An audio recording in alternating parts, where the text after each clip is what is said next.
Weekend cinematic universe എന്ന WCUവിലെ രണ്ടാമത്തെ സിനിമയാണ് ഡിറ്റക്റ്റീവ് ഉജ്ജ്വലൻ. ഈ വീഡിയോയിൽ സംസാരിക്കുന്നത് ഡിറ്റക്റ്റീവ് ഉജ്ജ്വലനിലെ പോസ്റ്റ് ക്രെഡിറ്റ് സീനിനെ കുറിച്ചാണ്.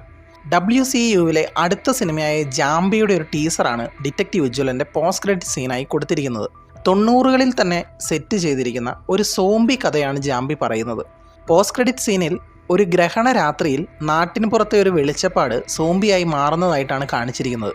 ഗ്രഹണം നടക്കുമ്പോൾ അത് ജനലിലൂടെ നോക്കി നിൽക്കുന്ന വെളിച്ചപ്പാടിൻ്റെ കണ്ണിന് മുകളിലൂടെ വെളുത്തിയൊരു പാട വന്ന് പൂർണ്ണമായും കാഴ്ച മറയുന്നു.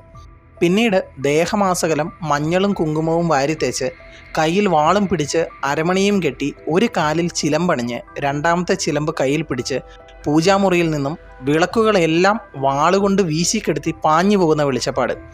കെടാതെ ബാക്കിയാവുന്നൊരു നിലവിളക്ക് കത്തിച്ചു വെച്ച ആ നിലവിളക്കിൻ്റെ തീനാളത്തിനരികിലായി എണ്ണ നിറഞ്ഞിരിക്കുന്ന ഭാഗത്ത് മുകളിൽ നിന്നും ഒരു തുള്ളി രക്തം വീഴുന്നു.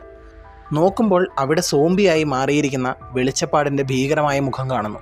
ചുവന്ന രക്തക്കുഴലുകൾ കൊണ്ട് നിറഞ്ഞ ജാംബി എന്ന ടൈറ്റിൽ സ്ക്രീനിൽ പൂർണ്ണമായും നിറയുന്നു.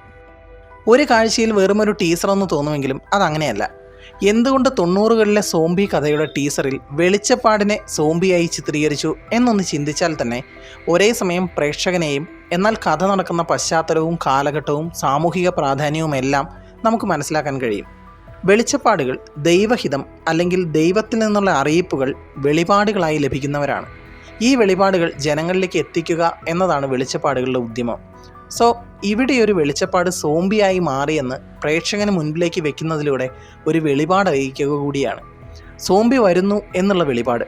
വേറെ ആരെ വേണമെങ്കിലും സോംബിയായി മാറുന്നത് കാണിക്കാമായിരുന്നിട്ടും വെളിച്ചപ്പാടിനെ തന്നെ കാണിക്കുന്നതിൻ്റെ പിന്നിലെ ചേതോവികാരം ഇതാണ്. ഇനി സിനിമയിൽ ഈ ഒരു കഥാപാത്രത്തിലൂടെ സോംബി വരവിനെ കാണിക്കുന്നതിന് കൂടുതൽ അർത്ഥങ്ങളുണ്ട്. ഗ്രഹണ സമയത്ത് വെളിച്ചപ്പാട് സോംബിയായി മാറുന്നത് ഒരു ഫോക്ലോർ റിച്വൽ കൂടെ ഒരു കോസ്മിക് ഹൊറർ ഫീൽ തരുന്ന കാര്യമാണ്. അതായത് ഈ ചെറിയൊരു ടീസറിൽ പോലും കേരളത്തിലെ ഒരു ഉൾഗ്രാമത്തിലെ ജനങ്ങളുടെ ഇടയിലേക്ക് സൂപ്പർസ്റ്റിഷൻ അഥവാ അന്ധവിശ്വാസങ്ങളും സ്പിരിച്വാലിറ്റി അഥവാ ആത്മീയതയും ഒപ്പം സയൻസ് ഫിക്ഷൻ അഥവാ ശാസ്ത്രകഥാ സാഹിത്യവും ഇടകലർന്നു പോകുന്ന ഒരു സിറ്റുവേഷൻ ക്രിയേറ്റ് ചെയ്യും. WCUവിലെ സിനിമകളിലൊക്കെ സിറ്റുവേഷണൽ കോമഡി ഇതുവരെ പ്രേക്ഷകനെ രസിപ്പിക്കാതിരുന്നിട്ടില്ല. ഒരു വെളിച്ചപ്പാടിൻ്റെ ശരീരം സോംബിയായി മാറിയാൽ ജനങ്ങൾ ആദ്യം എന്താണ് കരുതുക? ഇത് ദേവത കയറിയതാണെന്നാണ്. ഇനി അങ്ങോട്ട് വെളിച്ചപ്പാട് ചെയ്യുന്നതൊക്കെയും ദേവതയുടെ ചെയ്തികളാവും. പൊസഷനും ഇൻഫെക്ഷനും തിരിച്ചറിയാൻ നാട്ടിൻപുറത്തുള്ളവർക്ക് പെട്ടെന്ന് കഴിയണമെന്നില്ല. ജനങ്ങളിൽ തിരിച്ചറിവ് ഉണ്ടായാൽ തന്നെ വിശ്വാസവും ഭയവും തമ്മിലുള്ള കോൺഫ്ലിക്റ്റും അവരിലുണ്ടാവും.